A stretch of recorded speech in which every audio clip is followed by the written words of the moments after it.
over 70% of accommodation bookings are concentrated in just three major urban areas.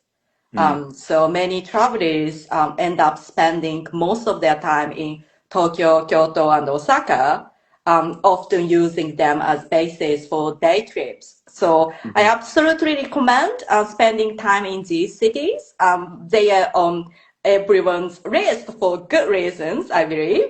But instead of staying in these cities longer than actually need or trying to hit every major city in each region, I encourage people to stop off and explore rural areas in between because that's where Japan's culture, traditions, and regional characters are really felt.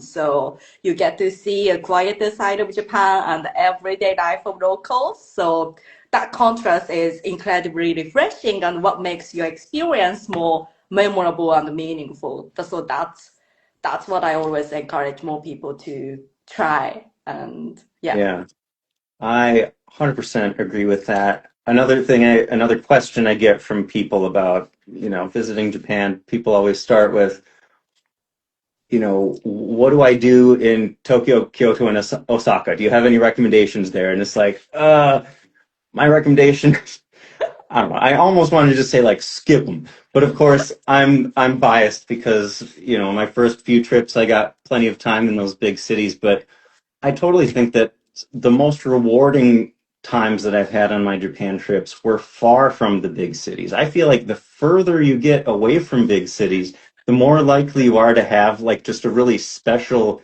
unique experience that not everybody gets to have. Mm. A lot of people that visit Japan, when they do go to those big cities, they all have the exact same experience. And like you can go online and look at pictures of all these places, and of course they're incredible places. I'm not saying these aren't amazing places to visit. They're very beautiful, but it's not about just going and looking at things. If you want to like have an experience that's more interactive and feel special, I think it's a really good idea to try to get to the more rural areas.